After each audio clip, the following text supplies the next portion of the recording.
Irmãos, eu preciso dizer uma coisa para vocês, nesse momento da gente ler a palavra, é que existem mensagens que são mensagens, entendo o que eu quero dizer, que você fala e que aquilo tem um nível de desafio, mas que é, em certo sentido, suportável ou fácil de se digerir.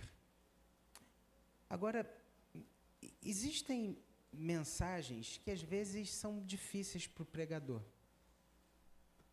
São mensagens, às vezes, que a gente faz em lágrimas, em profunda meditação, que a gente faz assim, até mesmo preocupado, né? E hoje a gente vai falar aqui sobre um tema que é uma marca do nosso tempo e que nós, como cristãos, a gente precisa aprender a identificar isso, não nos outros, mas no nosso coração. Porque às vezes é muito fácil a gente perceber a influência equivocada naqueles que estão diante de nós, mas às vezes é muito difícil a gente perceber em nós aquilo que é errado e aquilo que esconde um pecado lá no fundo do nosso coração. Hoje eu quero falar com vocês sobre a cura da autossuficiência. Um tema em que, em algum momento, nós nos deparamos, porque em algum instante, em algum lugar, em alguma situação, eu e você nos acharemos autossuficientes. Acharemos que nós daremos conta, sozinhos, de suportar aquilo. E eu quero ler com vocês hoje uma história que é uma história muito conhecida, daquela mulher que há 12 anos tinha um fluxo de sangue e que investiu todos os seus recursos, tudo aquilo que ela tinha, todo o seu conhecimento, mas que, mesmo assim, não conseguiu, por meios próprios, obter a cura. E eu quero meditar com vocês sobre esse texto. Por isso, abra sua Bíblia em Marcos, capítulo 5, a partir do versículo 25.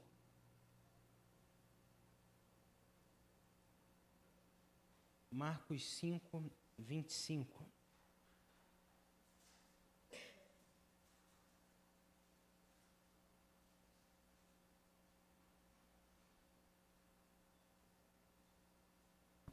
Marcos 5, 25, que diz assim: Aconteceu que certa mulher que havia 12 anos vinha sofrendo de uma hemorragia e muito padecera a mão de vários médicos, tendo despendido tudo quanto possuía, sem contudo nada aproveitar, antes pelo contrário, indo a pior.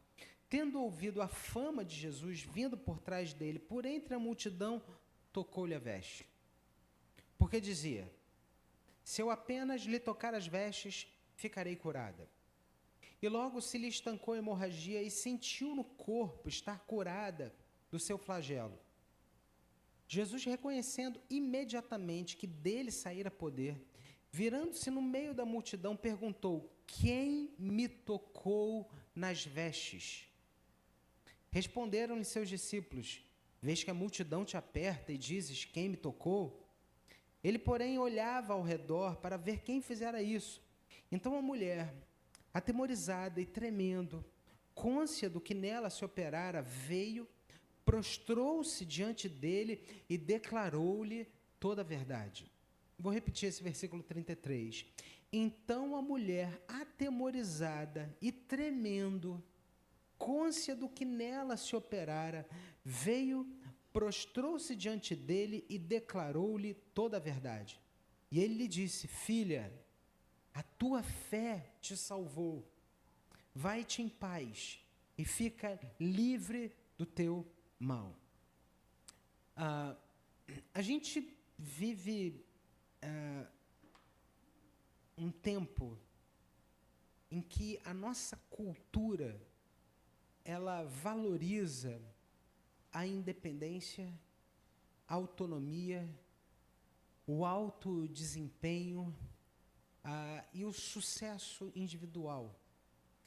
E muitas pessoas convergem todos os seus esforços para isso. Eu quero ser independente, eu quero ter a minha autonomia, eu quero ter um alto desempenho, eu quero ter o sucesso individual, independentemente de qualquer coisa. Eu preciso ser franco com vocês aqui, e eu não quero ser superficial, mas quando a gente olha para aquilo que os reformadores, por exemplo, falam sobre vocação, eles trazem uma perspectiva muito interessante sobre trabalho, porque Deus, ele nos vocaciona. E aí, entenda, você tem uma vocação pública. Você tem um lugar, por exemplo, no mercado de trabalho, e a sua vocação pública, ela é uma plataforma, ela é um ambiente pelo qual você irá glorificar a Deus. Entenda, você não vai estender uma faixa escrito Jesus te ama, não é isso.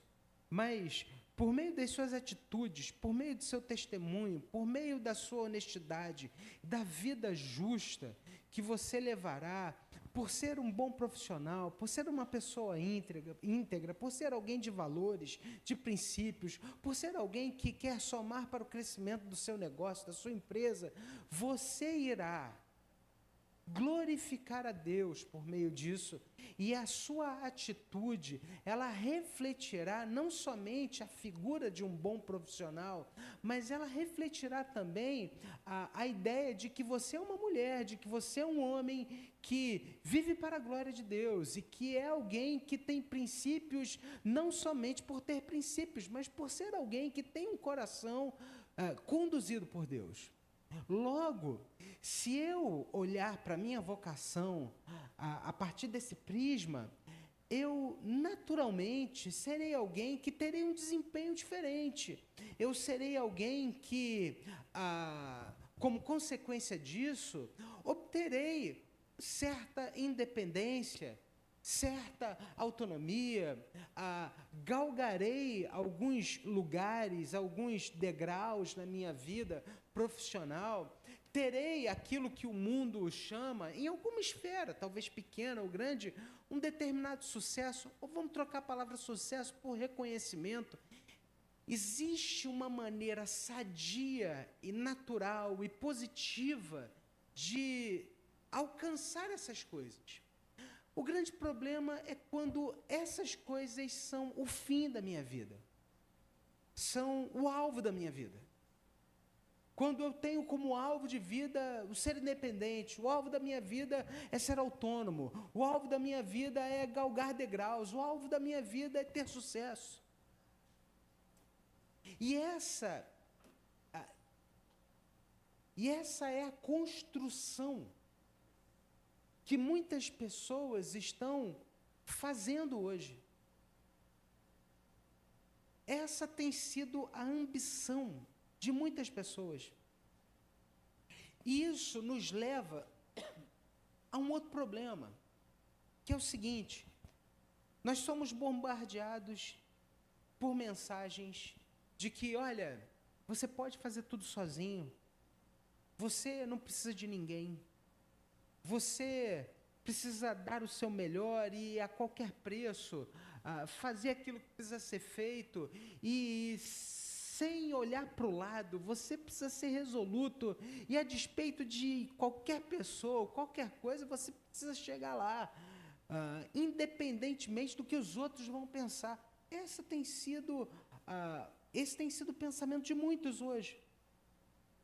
Pessoas que colocam a felicidade, a realização nas coisas dessa vida. E, lamentavelmente, e aí entenda, essa mentalidade também se infiltra, muitas vezes, na nossa caminhada com Jesus. Porque, entenda, se a minha vida, ela é condicionada, ela é canalizada num pragmatismo, onde eu preciso executar, ganhar, conquistar, galgar, subir, crescer, vencer, ter sucesso, como é que eu vou olhar para a minha caminhada com Jesus? Como é que eu vou desenvolver a minha fé? Eu vou olhar para Jesus como um gênio da lâmpada. Eu vou olhar para Jesus como alguém que, ao orar, eu vou conseguir controlar o mundo à minha volta. Eu vou olhar para Jesus como aquele que vai me ajudar a alcançar os lugares que eu já predeterminei para mim. Então, Jesus, ele é alguém que se torna aquele que ajudará a controlar o mundo à minha volta para que aquilo que eu já determinei no meu coração dê certo. E aí muitos de nós, por conta disso, tentam viver a vida cristã de maneira isolada, de uma maneira individualista, acreditando que elas, por si mesmas, podem se bastar. Acham que podem ter um relacionamento com Deus sem precisar de outros irmãos. Que podem crescer espiritualmente sem a ajuda de uma comunidade de fé. Que podem enfrentar os desafios da vida sozinhos. Mas a pergunta que eu tenho é: será que é essa a vida que Deus planejou para nós? Será que essa autossuficiência é compatível com o Evangelho de Jesus, com a mensagem que Ele nos ensinou a viver?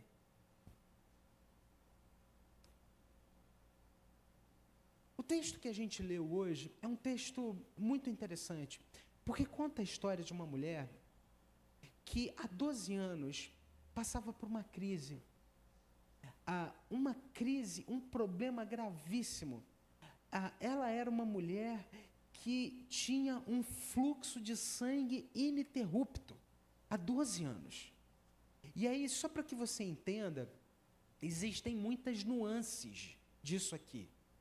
São nuances que não tocam a nossa cultura, mas que tocavam a cultura dela. Por exemplo, existia na lei judaica, naquele tempo, uma lei que está lá em Levítico, se eu não me engano, 14, depois você pode procurar, que dizia o seguinte: a mulher, quando ela estava naquele período onde ela estava menstruada, ela não podia se deitar numa cama. A cama que ela deitasse seria uma cama imunda. Se alguém tocasse naquela mulher, seria considerado imundo e teria que se banhar em água corrente por praticamente quase que meio-dia. Imagina? É isso, está na Bíblia isso, gente. Mas por que isso? Pensa comigo. Se hoje o sistema de saúde, a gente está em 2024, vai na UPA ali para ver se você vai ser atendido agora. Não é complexo? Você imagina nos tempos de Moisés, como que era o sistema de saúde? Então, essa era uma lei judaica que era para prevenir a transmissão de doenças, e era uma lei que preservava a vida. Logo, essa mulher, tem um autor chamado William Barclay, que ele é um estudioso do Novo Testamento, e ele dizia que uma mulher com fluxo de sangue como essa, ela tinha que viver fora da cidade, e muitas vezes essas mulheres se abrigavam nas cavernas. Pensa numa mulher há 12 anos com essa doença. Ela era uma mulher solitária, ela era uma mulher pobre, o texto diz que ela gastou tudo que tinha sem obter sucesso, indo de mal a pior, ou seja, ela só piorava. Essa mulher se via longe de Deus, porque ela não podia participar da vida religiosa no templo, na sinagoga. Ela tinha um profundo sentimento de culpa no seu coração. Ela era uma mulher complexada, ela não podia ter filhos, marido, amigos, socialmente empobrecida, né? Então, essa mulher, provavelmente uma mulher extremamente complexada, ela tentou, por meios próprios, equacionar o seu problema. E numa expressão de desespero, ela ouve falar de Jesus, e ela decide procurá-lo, e ela se aproxima dele, no meio da multidão. Eu fico imaginando, essa mulher deveria estar com uma túnica ali, ela deveria estar de cabeça baixa, ninguém podia reconhecê-la. E o texto diz, e dá uma descrição interessante, ela vai por trás de Jesus, e ela toca a sua veste, crendo que ao tocar na sua veste ela seria curada. E assim aconteceu. No mesmo instante que ela tocou em Jesus, a sua hemorragia cessou. Só que, entenda, Jesus não deixou ela ir embora. Jesus não deixou aquela mulher ir embora em silêncio. Jesus, ele perguntou: quem me tocou? Quem me tocou? E o texto, ele descreve, e é legal a gente tentar imaginar essa cena. O texto descreve a reação dessa mulher, que fala que, tremendo, côncia do que nela se operara. Olha só, versículo 33. Então a mulher atemorizada e tremendo. Consegue imaginar uma mulher atemorizada e tremendo? Côncia do que tinha acontecido, ela veio, prostrou-se diante dele e revelou toda a verdade. Fui eu, Jesus, que te toquei. E agora essa mulher está ali para ver o que ia acontecer. Porque ela poderia ser apedrejada pelos seguidores de Jesus. Você tocou no mestre, você vai deixar Jesus impuro. Você não poderia ter tocado nele. Sai daqui, mulher, talvez você tenha encostado em mim. Ela rompeu com uma regra social, com um mandamento judaico. Mas com medo ela declara a verdade. E aí, irmãos, em primeiro lugar, esse texto, ele fala para nós acerca da ilusão da autossuficiência. A ilusão da autossuficiência. Isso, Mateus, pode passar aí, por favor. Olha o que diz o versículo 25 e 26, não precisa abrir, eu vou ler. O versículo 25 diz assim: aconteceu que certa mulher que havia 12 anos vinha sofrendo de uma hemorragia e muito padecera a mão de vários médicos, tendo despendido tudo quanto possuía, sem contudo nada aproveitar, antes pelo contrário, indo a pior. Gente, essa mulher tentou tudo que ela podia fazer. Ela, como muitos de nós, achou que poderia resolver o seu problema. Ela gastou tudo que tinha, ela se consultou com os melhores médicos, ela esgotou todas as ações humanas, ela fez tudo aquilo que estava em suas mãos, no entanto, a cura não veio. E essa busca incessante por uma resposta terrena, muitas vezes revela a ilusão da nossa autossuficiência. Porque a gente vive num mundo que diz que nós somos capazes de tudo. A gente vive num mundo onde nós somos desafiados a rompermos os nossos limites, porque nós vamos conseguir. Outro dia eu estava vendo um treinamento para um RH, em que os caras tinham que bater com o pé no chão, com a mão no peito, dizendo: eu vou conseguir. E eu começava a rir vendo aquele negócio, porque essa é a ideologia. Ideologia não, esse é o pensamento do mundo que a gente vive. E olha, a resposta está em você. Você vai equacionar isso. Essa mentalidade muitas vezes se infiltra na nossa fé. E a gente, às vezes, passa por lutas, por problemas, por dificuldades, e a gente acha que vai resolver sozinho. E a gente diz assim, quer saber? Eu vou dar conta. Isso aqui é mais um probleminha. E tem gente que está vivendo com o mesmo problema há quase 20 anos, há tempos, porque não pede ajuda, porque não abre o coração, porque não revela a verdade. É interessante porque Paulo, lá em 2 Coríntios, capítulo 3, versículo 5, ele fala o seguinte: não que sejamos capazes por nós mesmos de pensar alguma coisa como se partisse de nós. Pelo contrário, a nossa suficiência vem de Deus.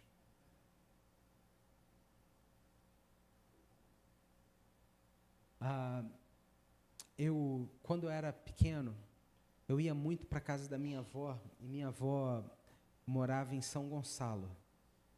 E até meus 5 anos de idade, meu pai não tinha carro, e eu me lembro que a gente ia de ônibus. E assim, era assim, uma coisa meio eu até falei sobre isso hoje de manhã, né, que eu tenho medo de altura. E eu ia de ônibus e olhava para aquela ponte assim, eu falava, rapaz, já pensou se cair aqui embaixo, tal, não sei o quê. E é interessante porque uma vez a gente pegou um trânsito na ponte, era chuva, uma chuva muito forte, e a ponte ficou fechada por quase 1 hora. E ali eu entendi que a ponte ela não é presa lá no chão, ela tem cabos de aço. Você sabia disso? A ponte Rio-Niterói, ela não o concreto não vai até o chão. O que vai até o solo são cabos de aço que sustentam ali a ponte. E aí tem uma coisa muito interessante, a ponte, ela balança.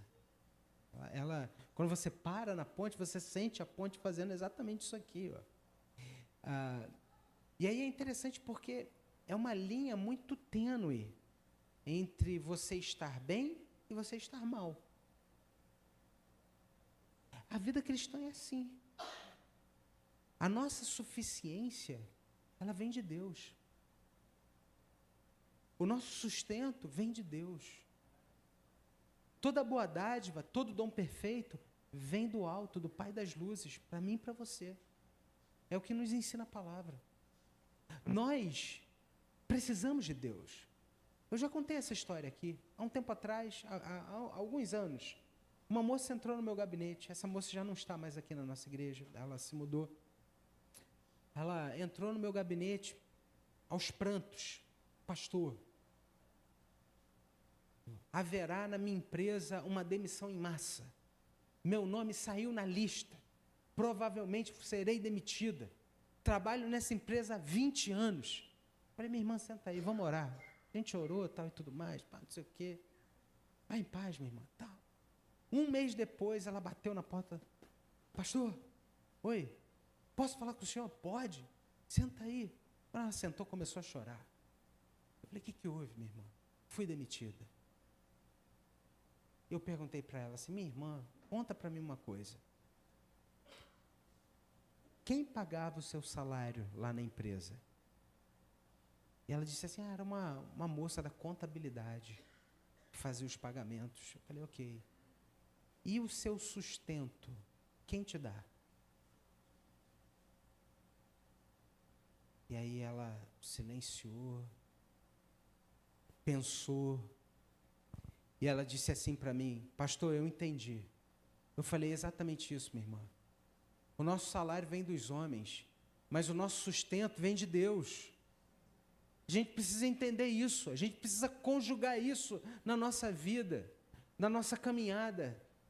Porque muitas vezes a gente acha que nós somos autossuficientes, que nós conseguimos, que nós galgaremos, mas entenda uma coisa, você chegará num limite. Todos nós, em algum momento, em alguma área, nos depararemos com as nossas limitações. A autossuficiência nos afasta de Deus. e nos impede de experimentar a verdadeira liberdade que Ele nos dá.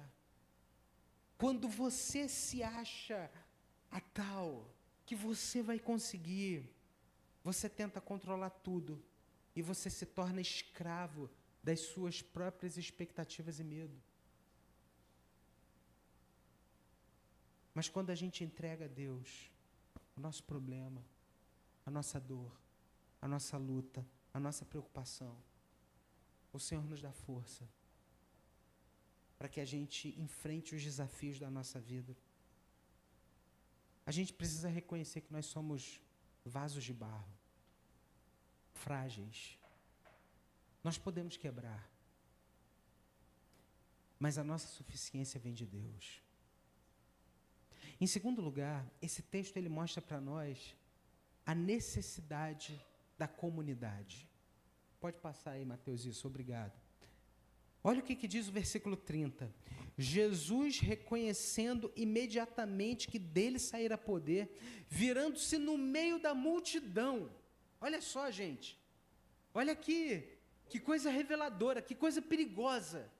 Jesus se vira no meio da multidão e diz: quem me tocou nas vestes? Quem me tocou?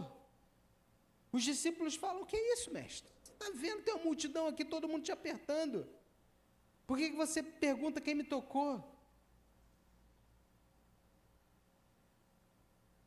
Essa história, irmãos, é muito interessante, porque a pergunta de Jesus, ela é uma pergunta intencional. É uma pergunta que tem o seu lugar.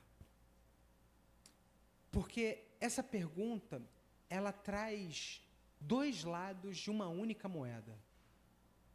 O primeiro lado é o lado da multidão e dos discípulos de Jesus. Sabe por quê? Eles precisavam entender que no meio deles existem pessoas que são também, como eles, doentes. Que são pessoas que, como eles, também precisam de cura. E muitas vezes a gente quer viver uma igreja, uma comunidade esteticamente bonita, onde existem pessoas que não têm problemas, mas olha, a vida cristã não é assim. Pessoas com problemas não nos atrapalham, não. Gente com problema não é um problema para nós, não. Gente com problema não são mal vistas por nós, que somos filhos de Deus, não. Pessoas com problemas têm o seu lugar na comunidade cristã.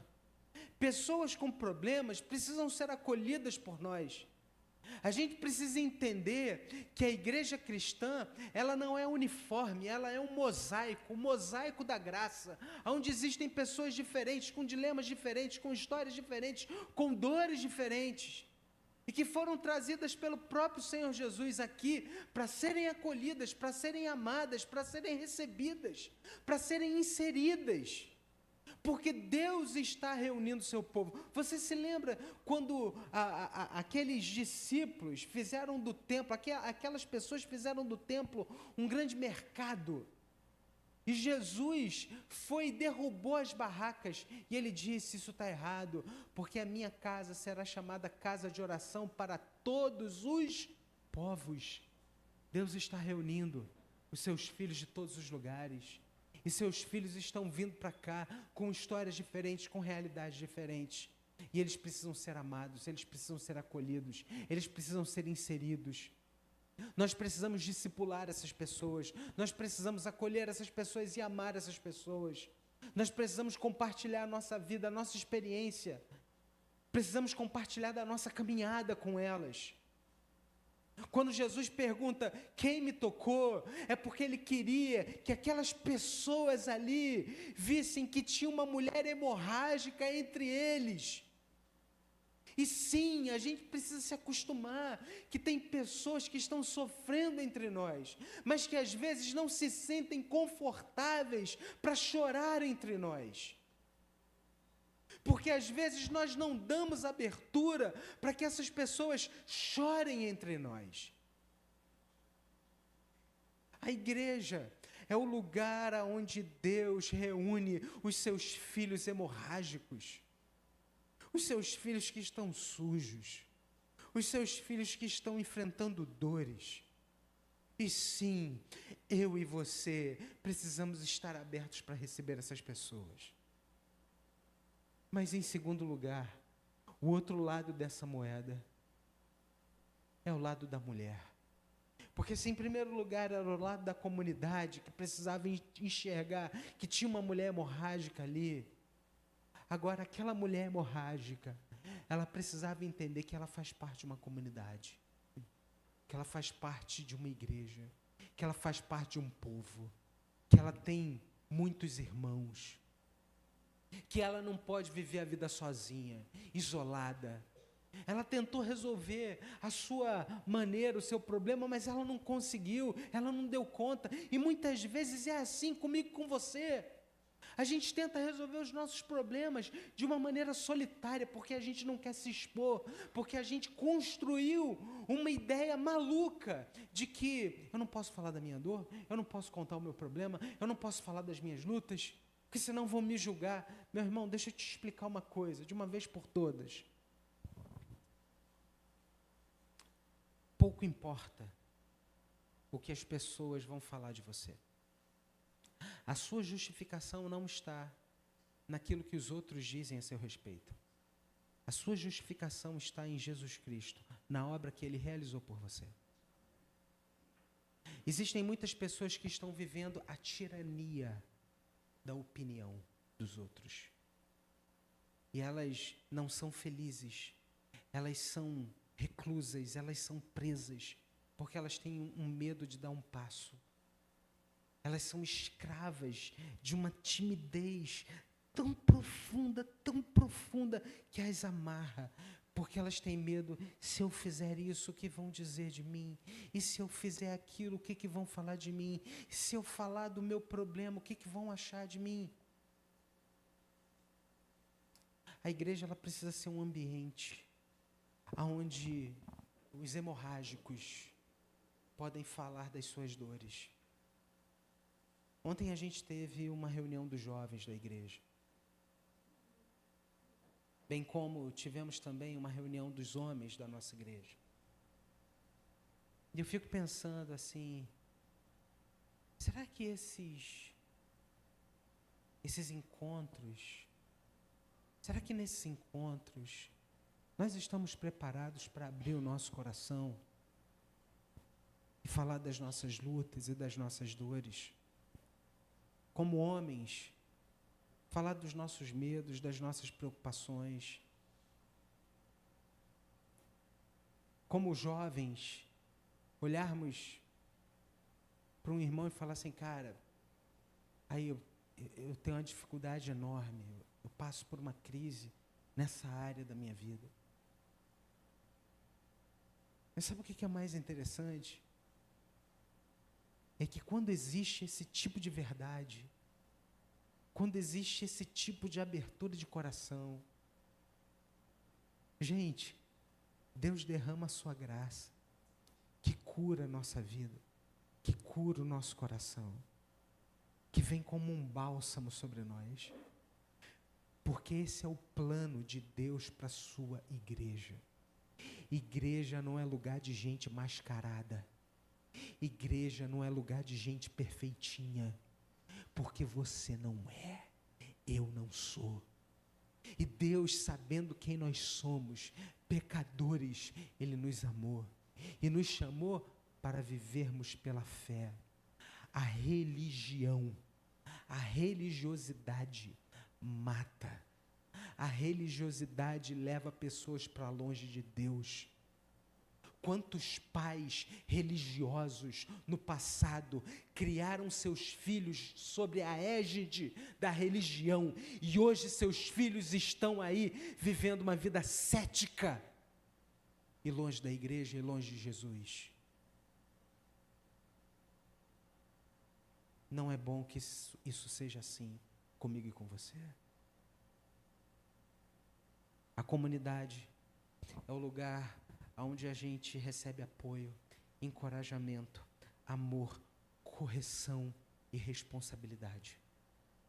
A comunidade de Jesus é o lugar onde nós somos acolhidos, onde nós somos amados, onde nós somos recebidos, onde nós somos tratados, onde nós somos curados.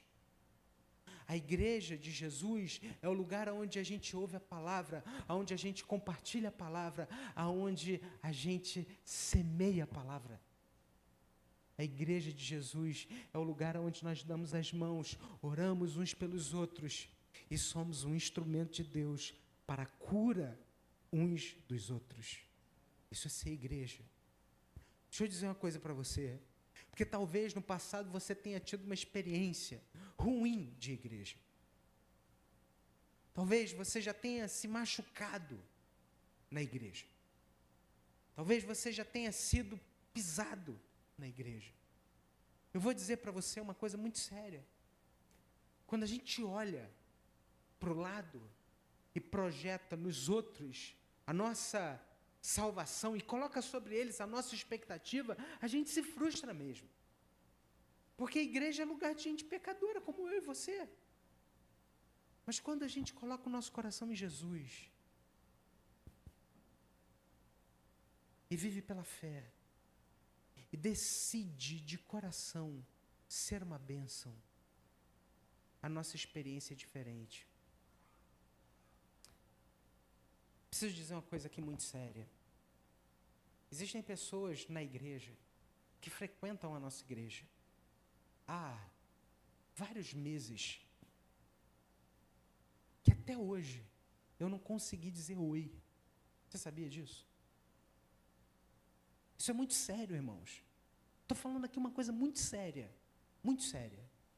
Existem pessoas que vêm na igreja, elas sentam, elas participam do culto, e quando acaba o culto, e eu estou falando aqui de pessoas que frequentam a igreja há mais de 4 meses, até hoje eu não consegui olhar para essa pessoa e falar, oi.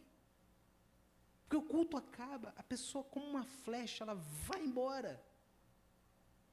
Porque ela não quer comunhão. Ela quer ouvir uma palavra.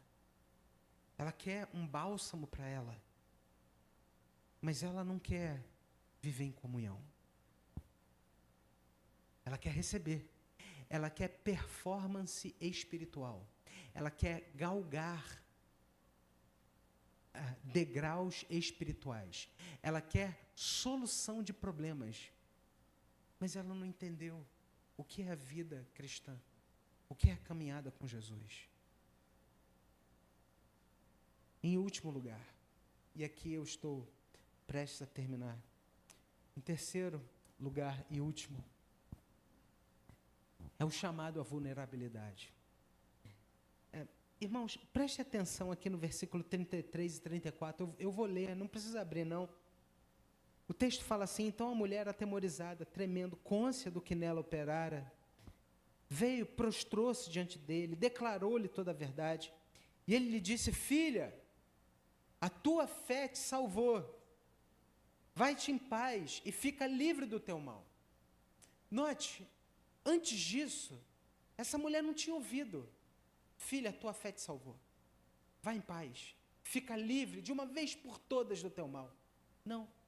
Mas foi quando ela declara a verdade. Quando ela se coloca numa posição de vulnerabilidade. Quando ela falou assim, olha, eu vou me vulnerabilizar porque eu preciso fazer aquilo que Jesus está mandando eu fazer. Ele está perguntando quem me tocou. E eu vou dizer, fui eu. Estou aqui, eu te toquei. Fui eu. Essa atitude, ela é fundamental para a nossa vida cristã. Porque quando a gente entende que nós não somos muros, que nós não somos gigantes, mas que nós somos vasos de barro, que a gente precisa de cuidado, que a gente precisa de lapidação, que a gente precisa de atenção, que a gente precisa de ministração, que a gente precisa de amor, de crescimento, a gente se coloca numa outra posição. Nós aprendemos a falar dos nossos erros, nós aprendemos a pedir oração. Existem pessoas que são boas em falar que oram pelos outros. Mas muitas vezes essas pessoas não abrem o coração, porque elas querem usar da oração como uma ferramenta de controle da vida de outras pessoas. Mas não compartilham seus próprios corações, não falam das suas mazelas, das dores profundas da alma e do coração. Ei, nós precisamos aprender a nos colocar nessa linha tênue, a entender que a vida é assim, e dizer, irmãos, preciso de oração. Está muito difícil. Estou vivendo um problema lá em casa com meu filho, eu não sei mais o que fazer. Eu estou com um problema no meu trabalho e eu não sei no que vai dar. Eu estou doente, eu estou com muito medo. Quando a gente se coloca nessa posição, esses muros são derrubados. E nós nos conectamos com Deus. E nós nos conectamos com os nossos irmãos de uma maneira autêntica, verdadeira. A mulher hemorrágica, note bem o que o texto falou. Ela experimentou uma cura completa.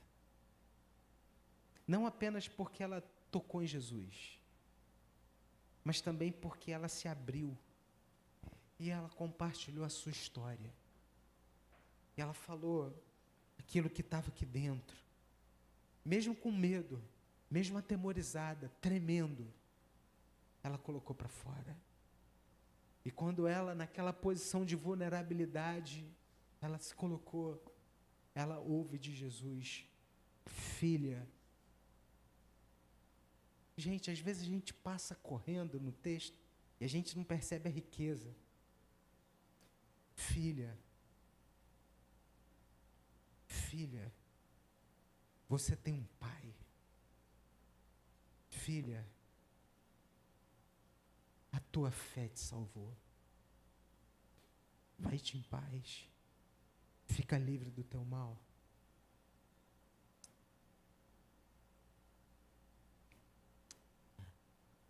A gente precisa aprender a ser menos engessado.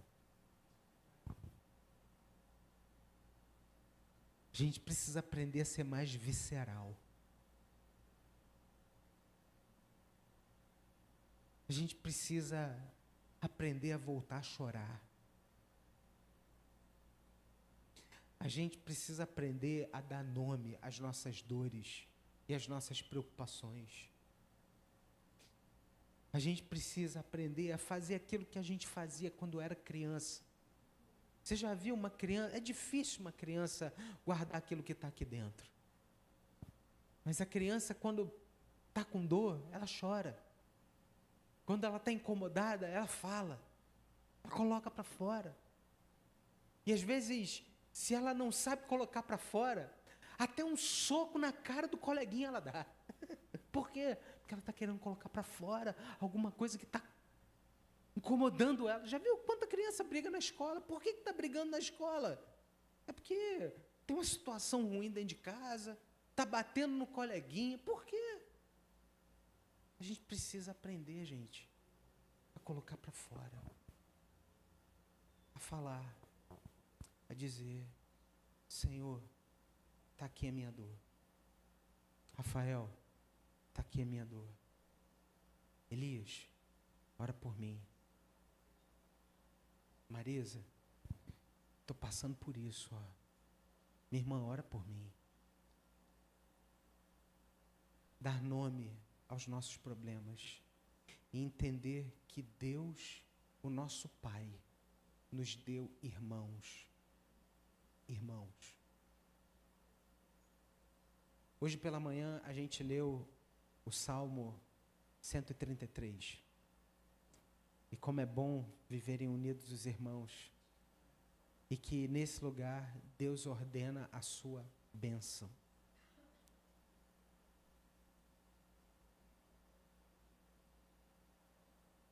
Eu não sei o que você pensa, mas Eu tenho visto na igreja Deus fazendo coisas muito bonitas na vida de muitas pessoas. Mas ao mesmo tempo eu vejo outras completamente indiferentes a isso. Porque muitas vezes são pessoas que se sentem, que se acham autossuficientes. Você precisa de Deus. Você precisa de Jesus. E porque você precisa de Jesus e porque Deus te ama muito, Deus te colocou na igreja que é dele. E Deus te deu irmãos. Eu quero terminar fazendo 3 perguntas aqui para você.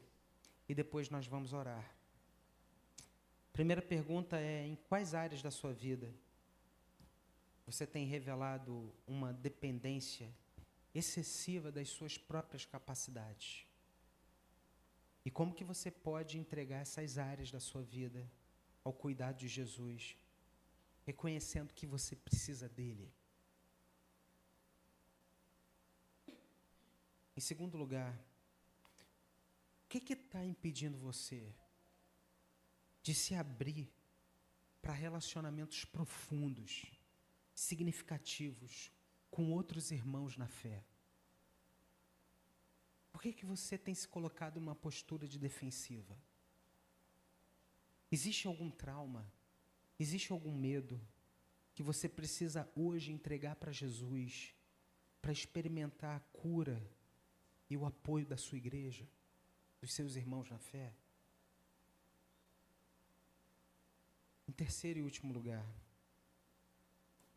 de que maneira a mensagem do Evangelho desafia a sua visão de autossuficiência? E como que essa mensagem da graça de Deus pode transformar hoje o seu coração, para que você viva uma verdadeira humildade e uma verdadeira dependência de Deus? Vamos orar? Vamos ficar de pé, irmãos.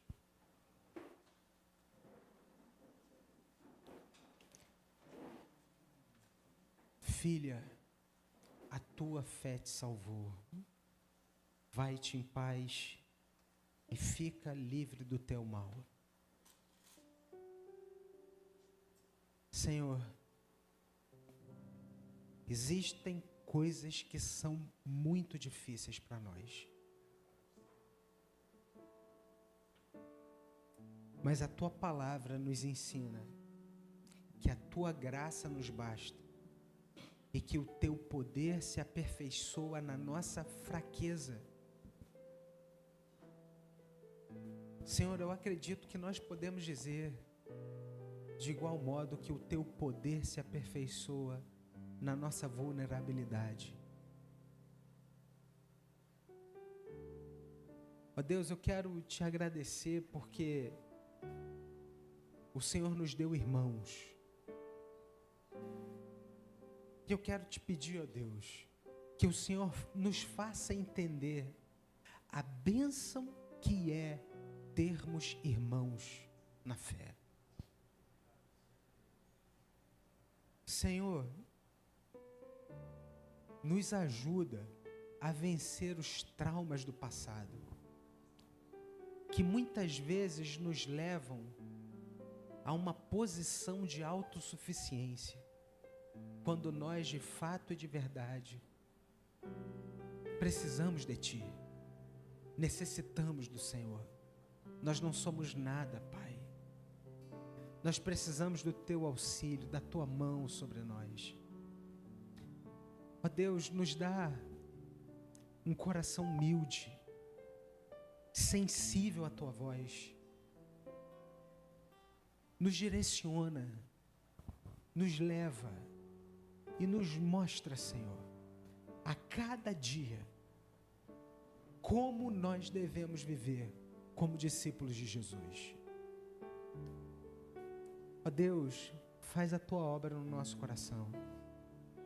Não nos permita viver uma vida indiferente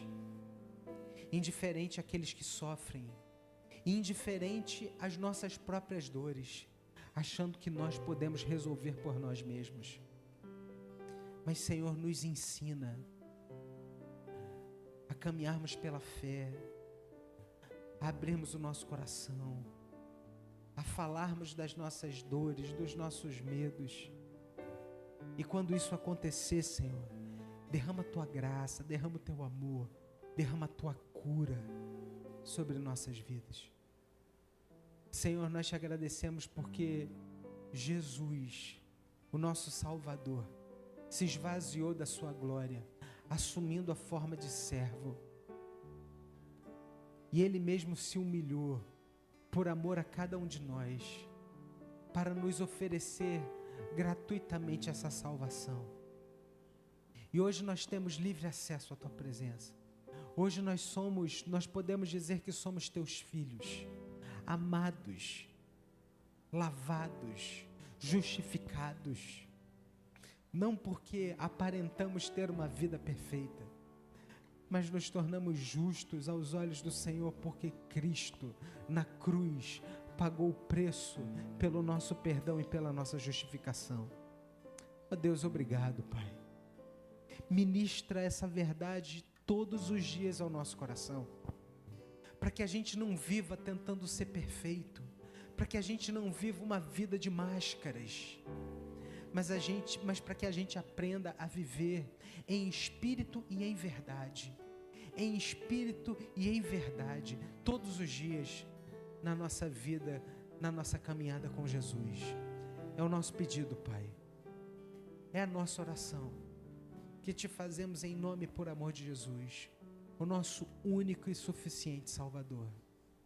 Amém.